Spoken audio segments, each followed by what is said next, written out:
Shri Krishna, Shri Krishna, Shri Krishna, Shri Krishna. Gurur Brahma, Gurur Vishnu, Gurur Devo Maheshwaraha, Guru Sakshat Param Brahma, Tasmai Shri Gurave Namaha, Tasmai Shri Gurave Namaha. Hari Om Tat Sat. Srimad Bhagavad Gita, 4th chapter, Jnana Karma Sannyasa Yogam. The withdrawal with the wisdom. In this chapter, in the last class, from 20th Sloka to 23rd Sloka, Bhagavan Sri Krishna enumerated the qualities of the Gnani or the traits of the Gnani, the symptoms of the Gnani, whoever or the Jnana Phalam, the Jnana Phalam. So while explaining that, almost a dozen qualities of the Jnana Phalam is told. I will just remind them briefly, then we'll go to the today's next topic. The one is who has given up the attachment to the fruits of the action is called the Buddhiman. And whoever having ever content is a second quality, and he is not depending on anything in this world and no expectation because he is not depending on anything, and he is having a mind and the sense control, self-controlled person. Then non-possessing nature, he never accumulate the things around him, so the non-possessive nature, and whatever comes by chance, yadruchaya, he accepts it as it is. Therefore, he is beyond the pairs of complementaries, dvandvas, and he doesn't have any competition and comparison with anybody. Therefore, he is not having any jealous enviness in his mind, and therefore he is equal in gain and the loss. Altogether, therefore, he is free from the attachment, either physical attachment or mental attachment or emotional attachment, to say, in fact, even intellectual attachment. Because once he gained the real knowledge, he established in the knowledge, therefore, he is free from the external attachment.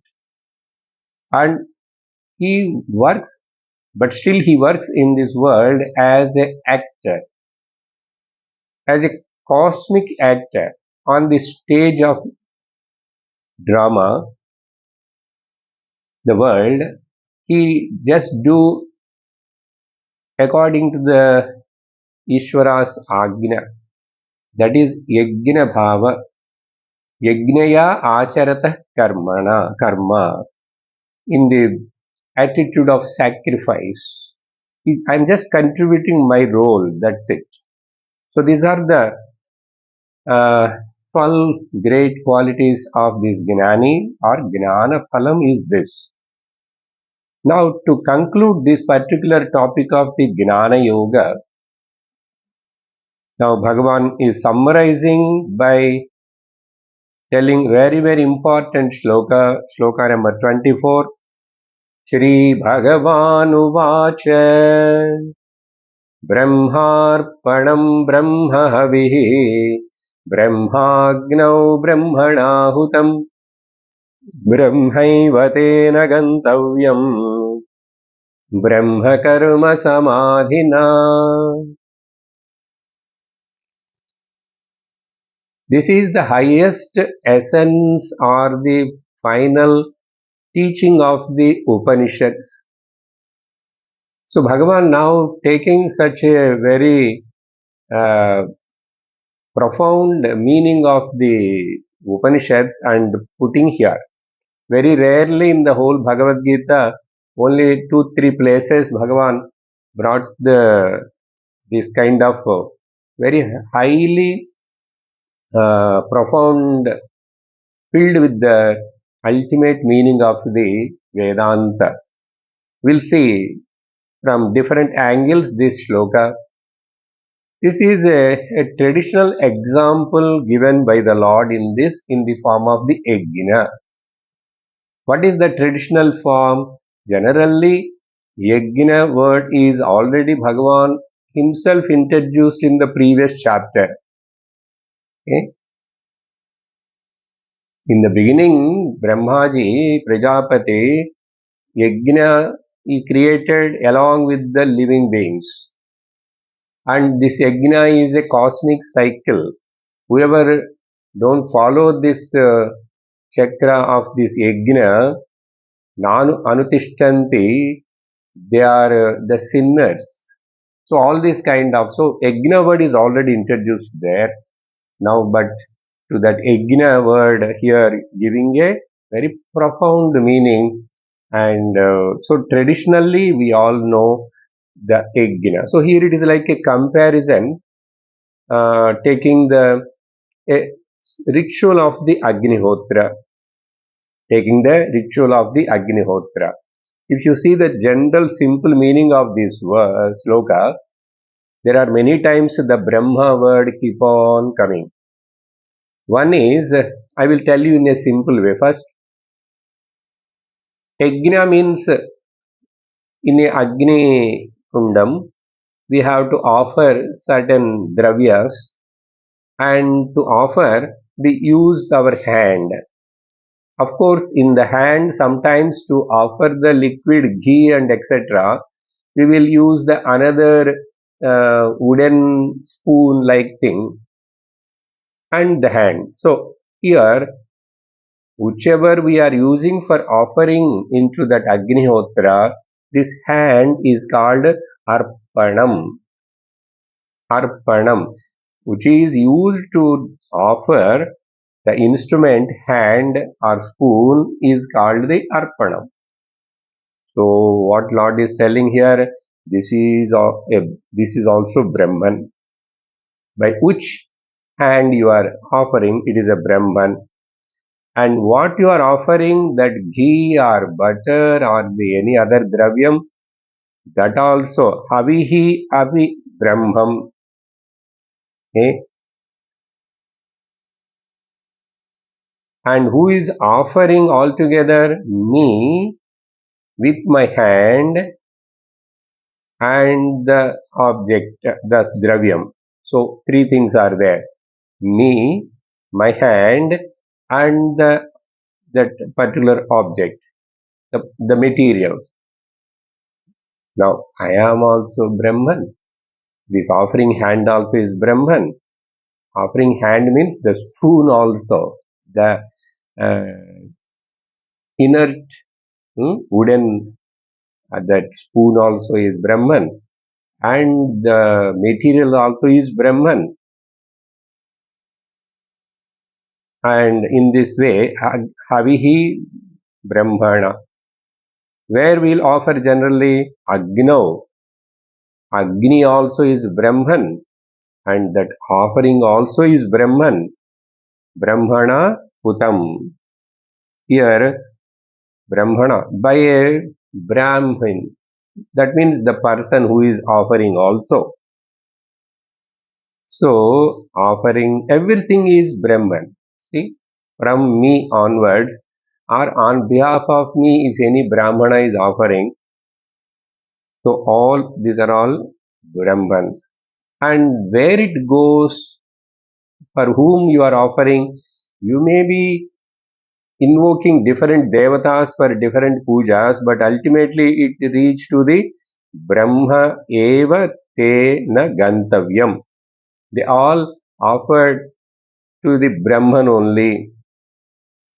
And in this way, this action also is Brahma karma, samadhina.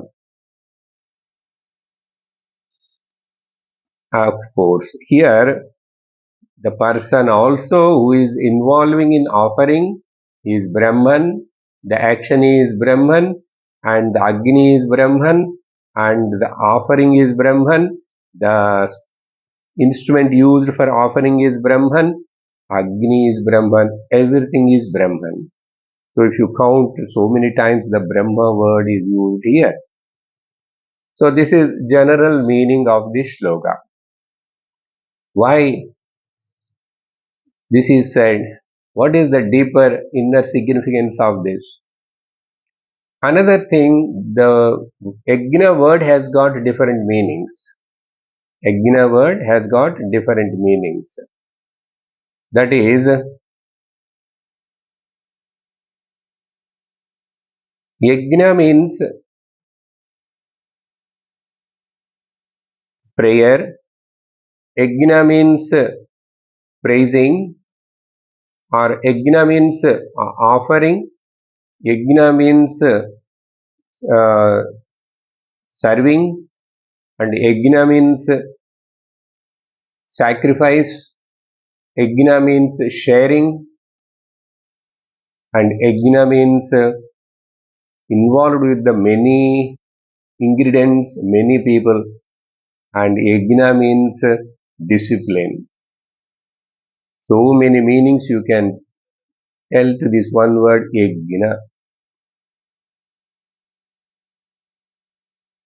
And here the inner meaning to say this particular statement shloka is that to culminate in Gnana Yoga, in the preliminary stages and the preliminary teaching, the Upanishads say discriminate, and with the Viveka discrimination, you discriminate the Atma and Anatma, the inert matter and the conscious spirit or consciousness, Chaitanya.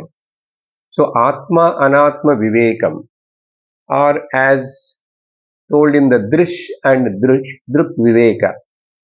Druk is the seer consciousness, Drishyam is seen inert.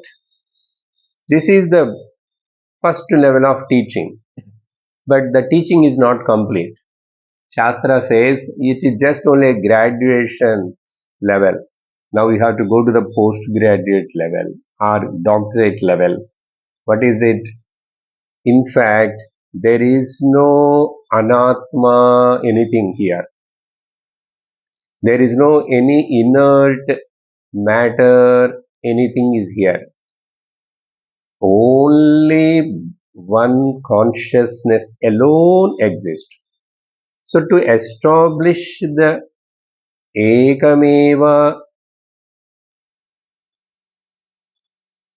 ekameva advitiyam,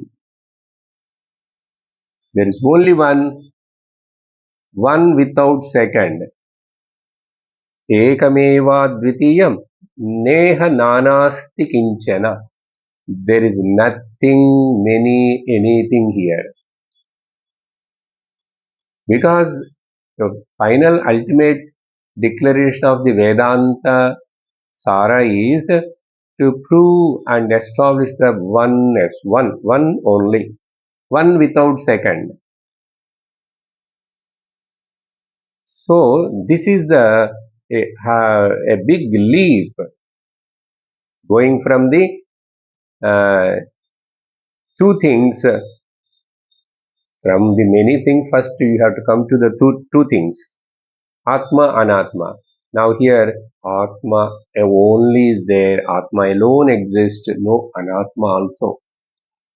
Then whatever, So this big jump which Upanishad takes is Bhagavan used here. We have to understand, grasp it carefully. Now, how to take this? Just little analysis.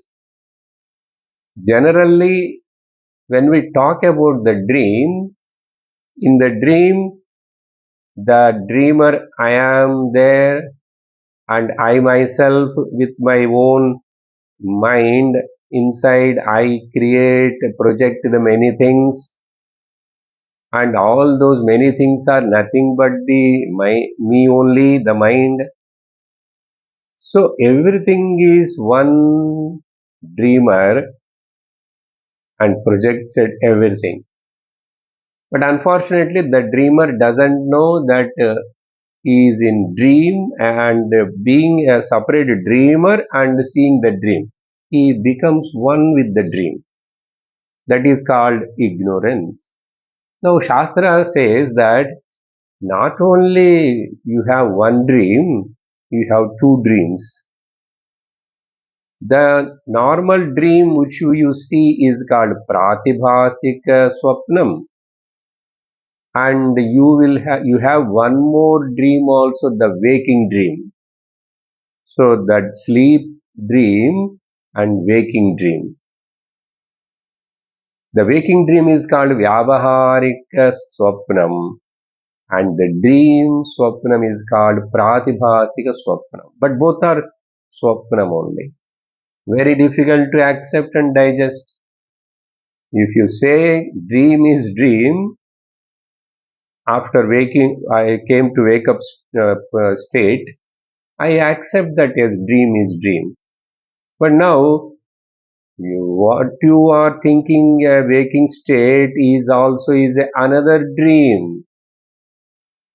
How you will know? When you wake up to the Vedantic knowledge, the teaching of the Vedanta, by Shravana, you are waking up.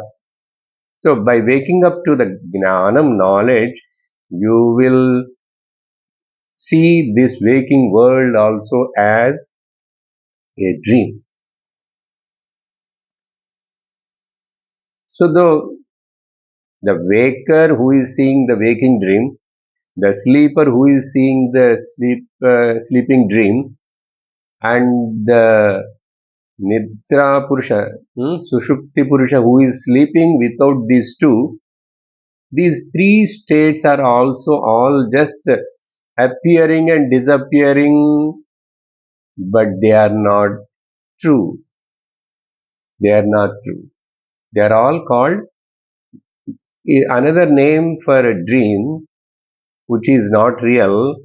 The technical term used by the Upanishad is called Mithya. Mithya is that which is not there but appears as though if it is there. That is called Mithya. So you cannot say it is not there totally. You cannot say that it is there really. So which is not really there, which is but totally not absent also. That that experience is called Mithya. But ultimately it is not real, but looks like appearance as real for time being.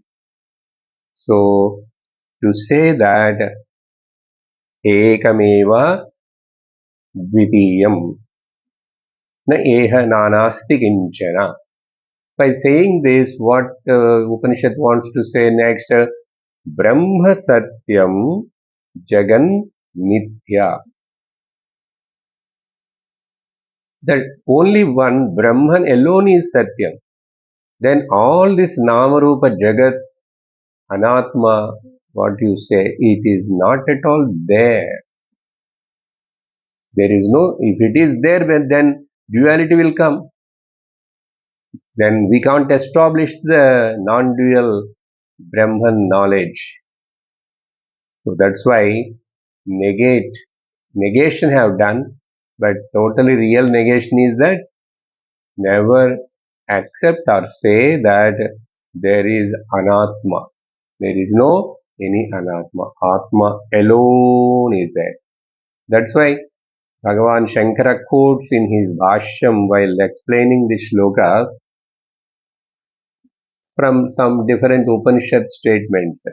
Satyam Gnanamanantam Brahma Yo Veda Nihitam Guhayam Parame Vyoman Chosmate Sarvakaman Saha in Taittiriya. Or in some other Upanishads it is as a Mahavakya told uh, Sarvam Kalvidam Brahma. When there is only one thing, why you have to talk about the Jagan Mithya? Because for us to understand, so in the beginning stage of the teaching Upanishad, Shastra talks that. Now here, the final stage, because the Jnana should culminate in the oneness, one without second. That's why Bhagavan using these particular uh, words. But Upanishads talk in a different way. Okay, Tattvamasi, Sarvam Kalvidam Brahma, Ayamatma Brahma, and all that. Now Bhagavan here interpreting the same message with a different words. See, generally Yajna means we all know only a limited understanding, which is used for the Karma Kanda and the relative. But the same Yajna word, see Bhagavan how it is he is interpreting. So according to the requirement in the time, to the context and the time, so reinterpretation of the same Upanishad statement and very beautifully Bhagavan used these words here. Brahmarpanam brahmahavihi brahmagnau brahmanahutam brahmaivatena gantavyam brahmakarma samadhina. Okay. So further, if this is not able to, if you are not able to understand or not able to digest, accept this oneness, that there is no anatma at all, there is no jiva, there is no word, there is no Ishvara, Ishvara also. Now, to such a person who is not able to come to this level, then Bhagavan from next shloka onwards is going to give nearly again a dozen variety of sadhanas, varieties of sadhanas. So, variety of sadhanas, all sadhanas will lead to the same jnana? No. Except the jnana yajna, that jnana yajna only is introduced here. And again, next shloka also, he is going to again highlight that. So, jnana yajna only is the yajna through which you attain the moksha. All other 11 other yajnas which Bhagavan is going to give, they are all only a parampara karanam, not sakshat karanam. Parampara karana means they all will help only one particular level, that is to purify the mind. That's it. That is only purpose of either karma yoga or upasana yoga or raja yoga, anything.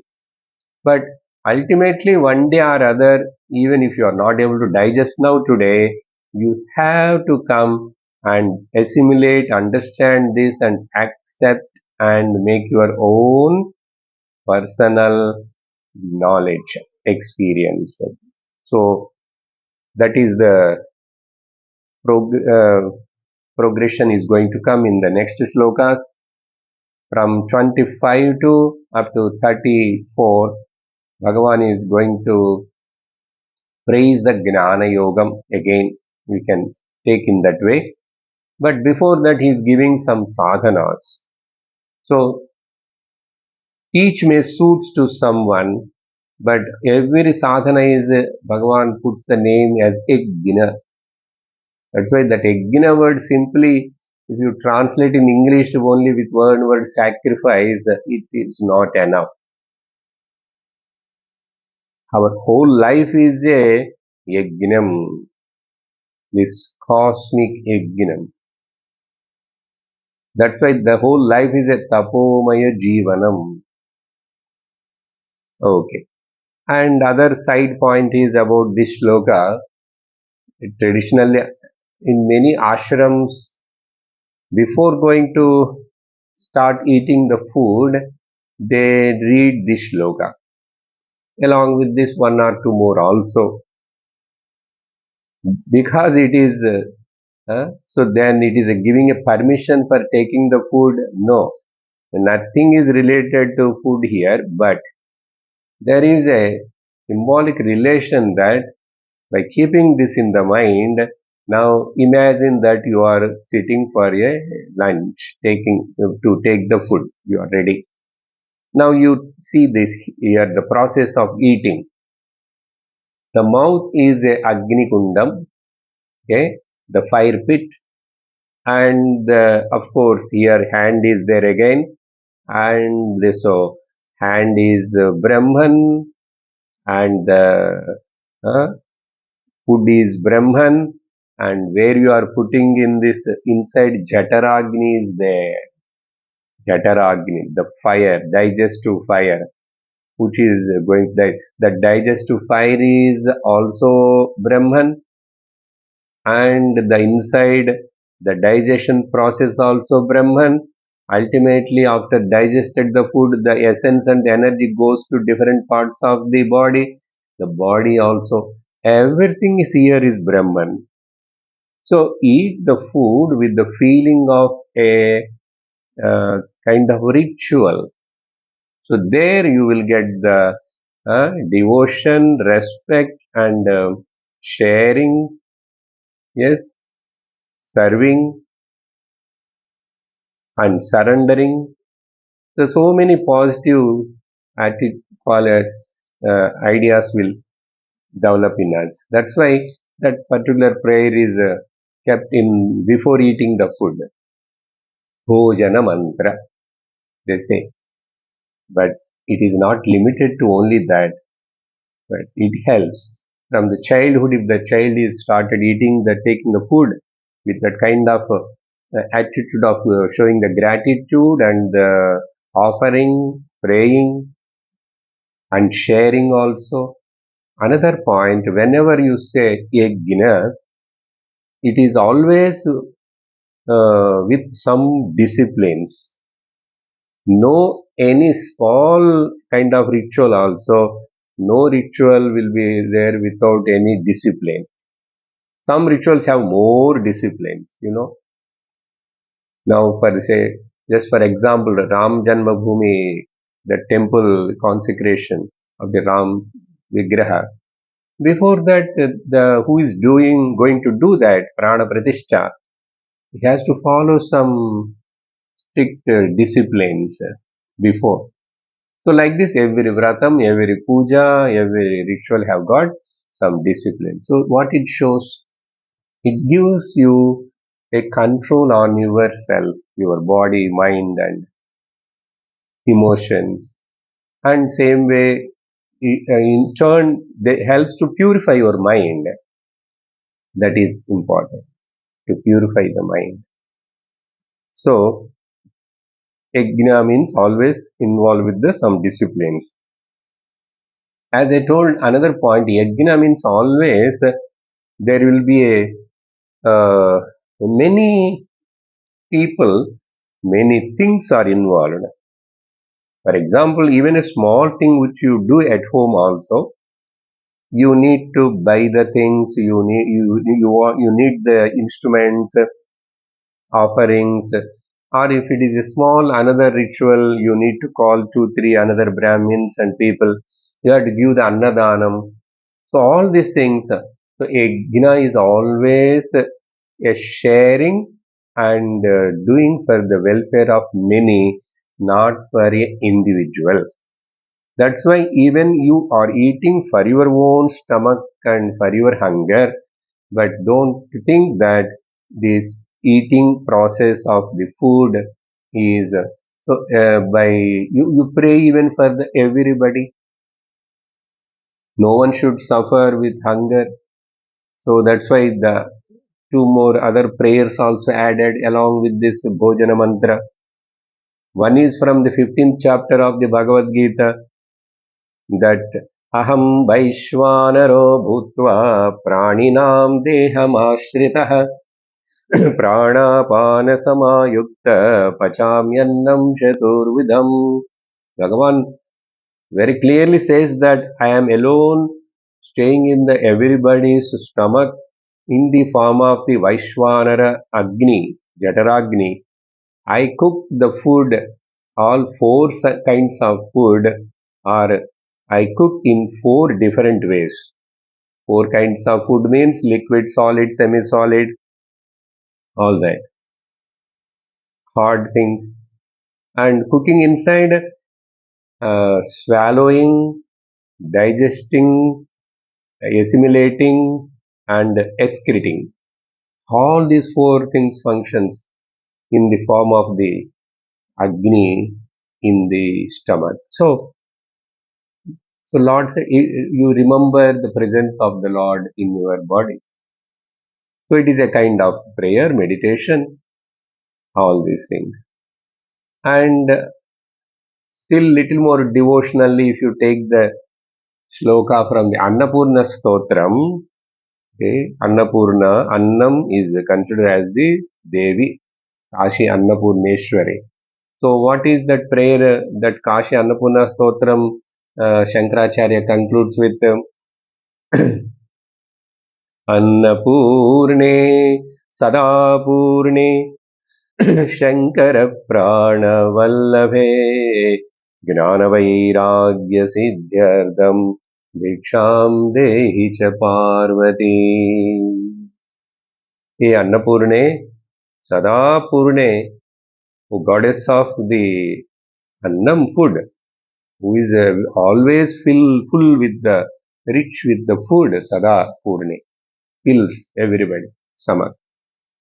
And Shankara's Pranavallave, you are the consort of the Lord Shankara, Shiva, and I am taking this food and I am asking, begging from you this, I will take it as a prasada. What for? Not for the enjoying and spending the luxurious life, sensual life, but Gnana Vairagya.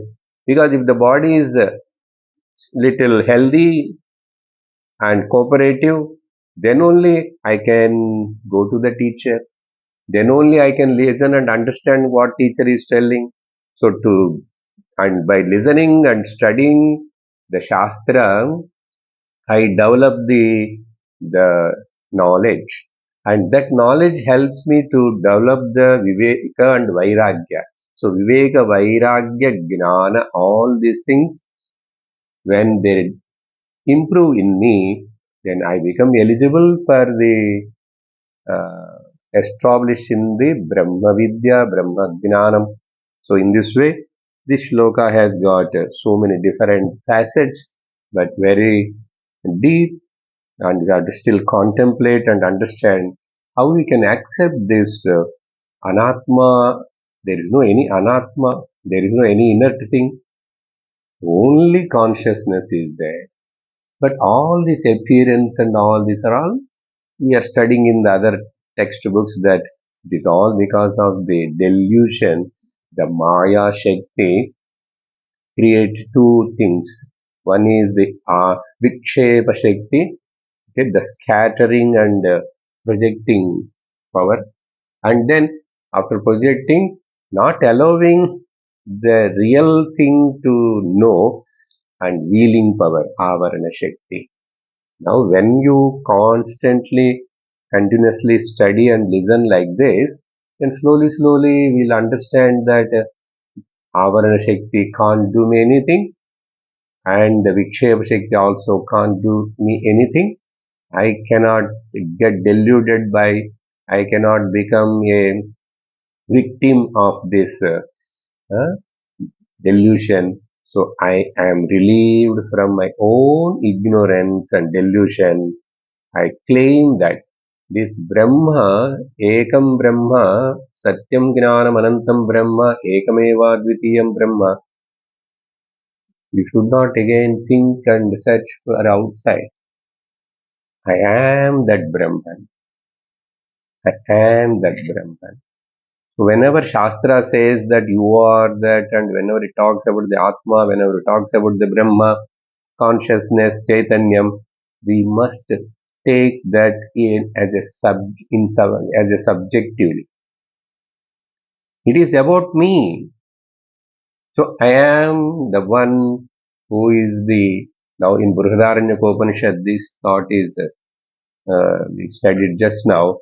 It is Jiva is the cause for the entire creation of the world. See, generally other Upanishads, someplace we study that Ishvara is the cause of the creation of the world with Maya Shakti. But Upanishad in Brihadaranyaka, no, Jiva himself because of his kama karma, and he has to get janma. For he janma again to enjoy and experience, he needs the objective world. So he is the cause. But whether it is jiva is real, is this world is real? No, no. When you come to this stage of knowledge, now here the fourth chapter of Gita, 24th shloka, you cross that Jiva, Jagat, Ishvara Bhedam also not there. All the differences will disappear. That's why to make all the differences to disappear only, Lord brought out this kind of shloka, very, very important. So, everything is Brahman. Sarvam Brahmamayam. Sarvam Brahmamayam. Now, after telling this, but this knowledge of the Sarvam Brahmamayam and Advaita Bhavana, this you cannot apply in the Vyavaharika level. In Vyavahara, because after gaining this knowledge also, still the Vyavahara, this material body, this body becoming, feeling hungry and all that, feeling sleepy, these things all will continue. So when you are doing Vyavahara, there is a beautiful another shloka from different place. I will just tell you that also. Very, very important. Otherwise, you will misunderstand this shloka. Bhavadvaitam sada kuriyat. In the Advaitam, in bhavana, in your mind, keep in your mind, sada, always. Bhavadvaitam sada kuriyat. But kriyadvaitam na karihichit. When you are in the vyavahara, in the interaction with the world, never expect or never behave in such a way or never tell to somebody the Advaita. Okay? In Vyavahara, it won't work because Vyavahara is because of the ignorance, Vyavahara is in the duality. So, Kriyadvaitam na karhichit. Then, Advaitam Trishu Lokeshu. And in three worlds, wherever you are in the Bhava Advaitam is applicable for for your understanding. You never become miserable. You never get lost in this material world interactions, even though you are acting. And karma is not going to bind you, and you are not deluded by this ignorance, Maya. But remember, never again behave with the teacher, na advaitam guruna saha. Because Guru said everything is Brahman, there is no two. So me also now also I got the knowledge. So my Guru, I am also equal to my Guru. Then I will go and sit at the side of the Guru? No. Until this body falls, you have to keep the Guru.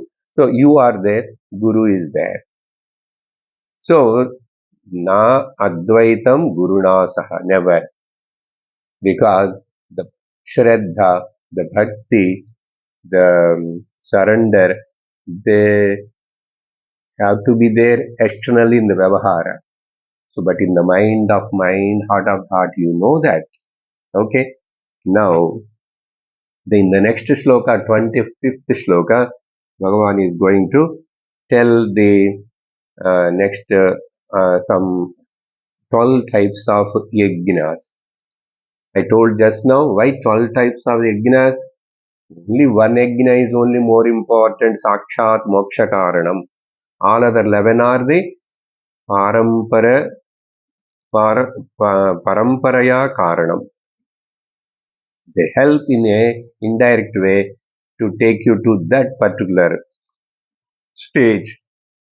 But in that stage, you have to undergo with the Gnana Yoga and Gnana Yajna.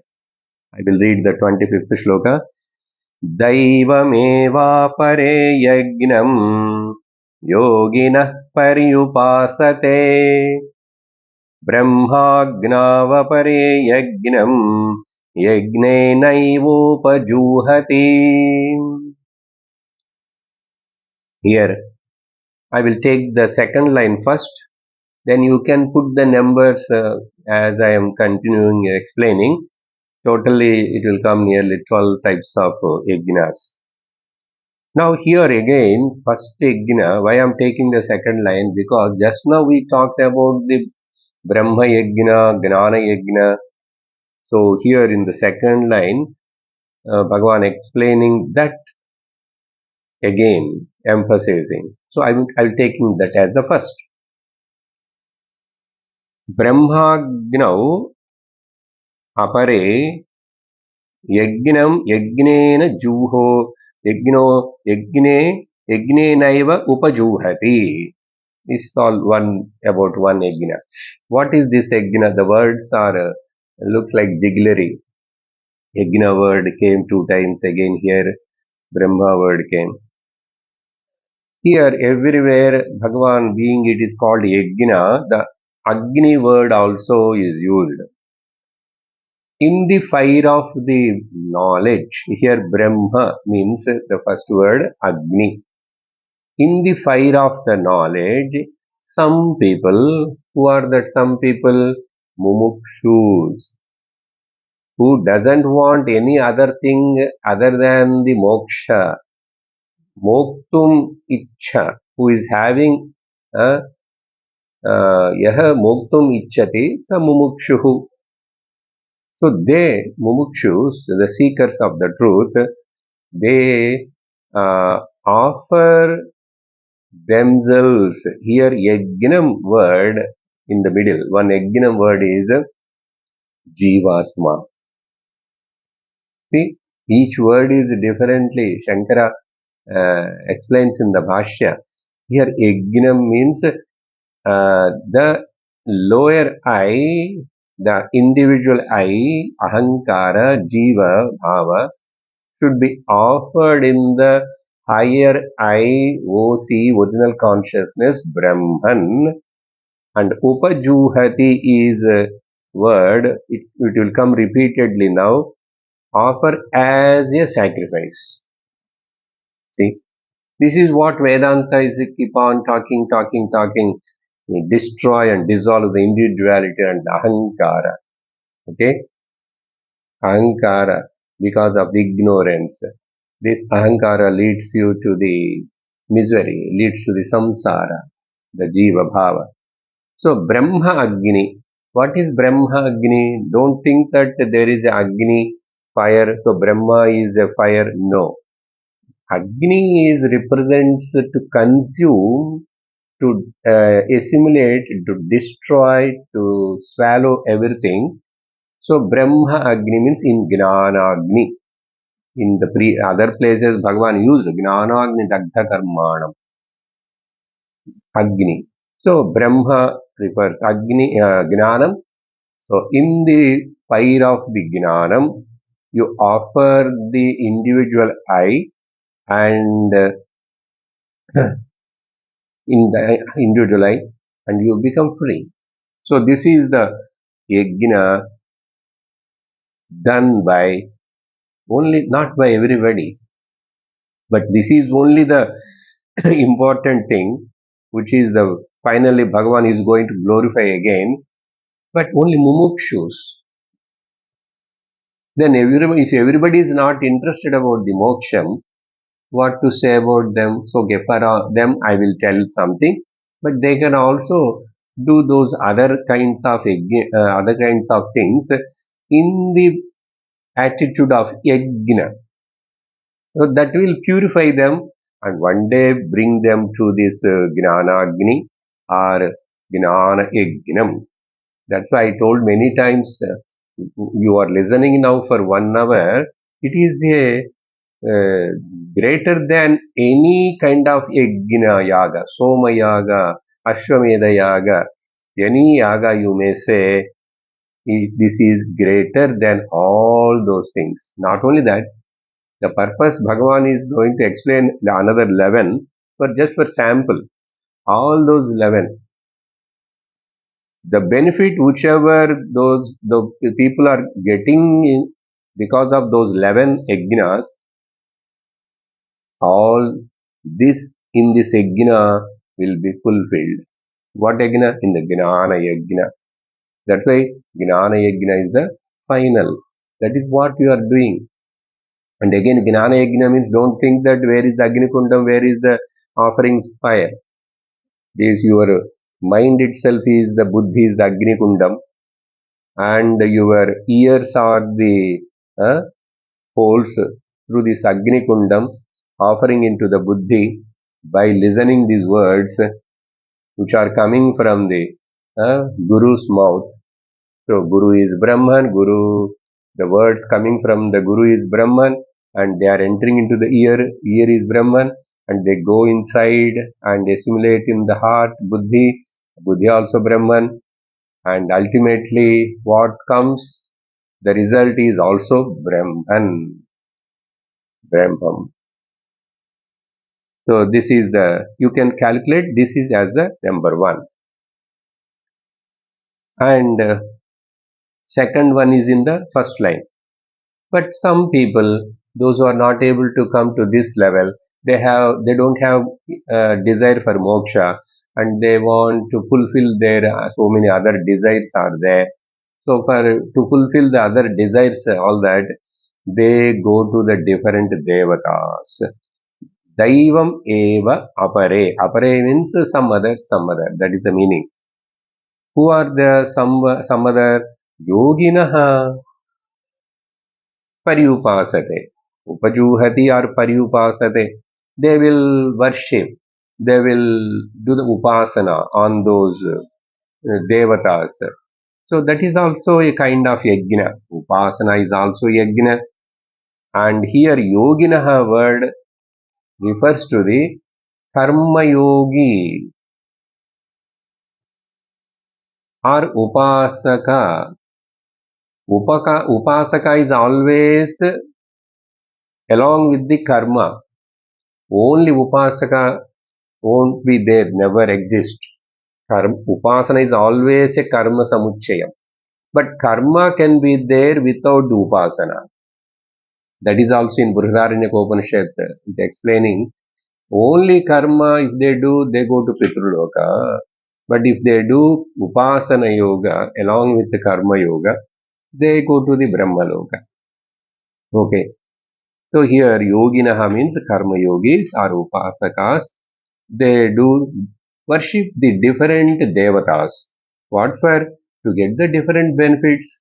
Because in the Veda itself, Purabhaga told that if you want for example, now our Dasharatha Maharaj in the Ramayana, being not having the children for a long time, he invoked through the yajna and Putra Kameshti Yaga, and he got the result. Okay, so because he want the children, son, and in that way, people wants to fulfill their desires. Here now, it is a material. Everything is a material desire. But if we genuinely ask a question, is the Dasharatha is happy with the birth of the Rama, before not having the children, he is very much worrying so much. I am becoming old, aged, and still I have no any child. Who is going to rule this kingdom? He was very much worried. But after Rama's birth also, few years only he is happy. But because of that same son, but Dasharatha become miserable. Because the situation came like that, he has to send his own son to the forest. Then he could not bear that suffering, and he died also because of the separation of the son. That's why in the world, some people are suffer, become miserable, lack of the children, and some parents are become miserable and suffer because of the children. So ultimately, what it is shows suffering is guarantee. Okay, whether you have children or not have the children. So how to get rid of this suffering? How to accept this? If children are not there, not there. If they are there, they are there. But why I have to suffer? Because of my attachment. Attachment. Okay. Anyhow, Daivameva apare yagnam yoginah pariupasate. Now, today I think I'm not going to the next shloka, but I will tell you one or two examples about this.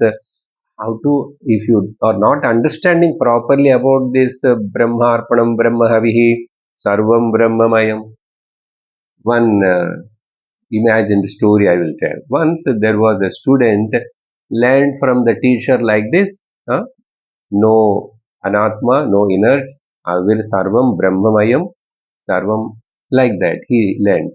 Then after learning this Advaita teaching, one day when he was going in that town street, opposite side an elephant which is under affected by the rut, hmm, that is madam, that intoxicated elephant coming running and destroying like that.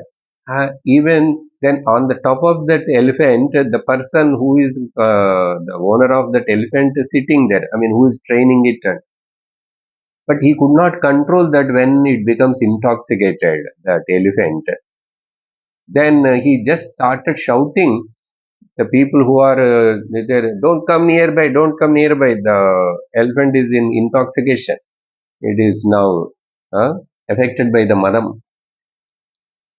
And this student, who Advaita learned, student also coming in that street, he also heard that words of that person who is shouting, sitting on the elephant.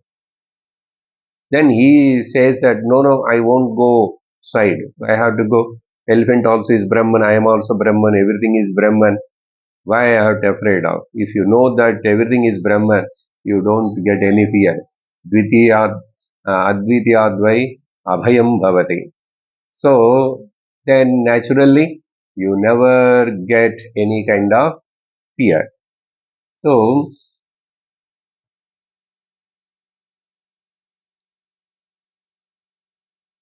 so he came closer to the elephant. Ultimately, the elephant hit it with its trunk, and this fellow went and fall somewhere, and his leg got broken. Ultimately, with ayo ayo, he came back, and somehow again reached to the Guru and said what happened. So he explained everything. And Guru said, "What a fool you are! Why you went like that? You only said no, Guruji. Everything is Brahman. So that elephant also is Brahman. But you didn't think the person who is sitting on the elephant and shouting at you, don't come closer, go away, he is also a Brahman. Why you didn't listen to the Brahman?" So like this, we have to understand what is Advaita. How to apply this Advaita Gnanam in the life. It should not create any contradiction with our normal life. So even after you attain understanding this knowledge of the Brahma Jnanam, you very much live in this body as long as how long this body is going to be there. Whatever family or whatever your job or wherever you are, whatever you are doing, let it continue. But now your lifestyle, your way of looking at the world, your way of interacting with the world, people is entirely different. And you also feel you are at peace with yourself. Being you are at peace with yourself, the other all people also feel peace. Okay, because there is no any reaction from your side. There is no much any kind of aggression, uh, uh, rajasic mentality. So naturally, it will reflect in the it reflect in the to the others also. But that is a side product, bonus like byproduct. But you know very well at the heart of the heart, you are at peace. You are always happy, and you are always feel security also. Okay, same kind of episode comes in the Ramayana also in the Yoga Vasishtam. There also after listening all this teaching from yoga from Vasishta, Rama just for sake of the fun, one baby elephant he saw there, and Vasishta is just walking and maybe evening walk or going like that in the trees. Rama wantedly irritated this elephant and made it to run. So Vasishta is going in the front, elephant is running and coming behind, chasing like, and Vasishta immediately lifted his dhoti and tied and started running, and Rama started laughing. Then after some time, Vasishta went to one behind the tree, and the elephant went to the other way. Then after that, Rama came to the Vasishta and laughing. Then he said, Guruji, Vasishtaji, what happened? Why you are running like that? Okay. When you are a Brahman, by seeing the elephant, you should not run because by knowing the Advaitam, person won't have any fear. Only Dvitiyadvai Bhayam Bhavati, Advitiyad Abhayam Bhavati. You only taught all that. Then is it why? Then Vasishta said,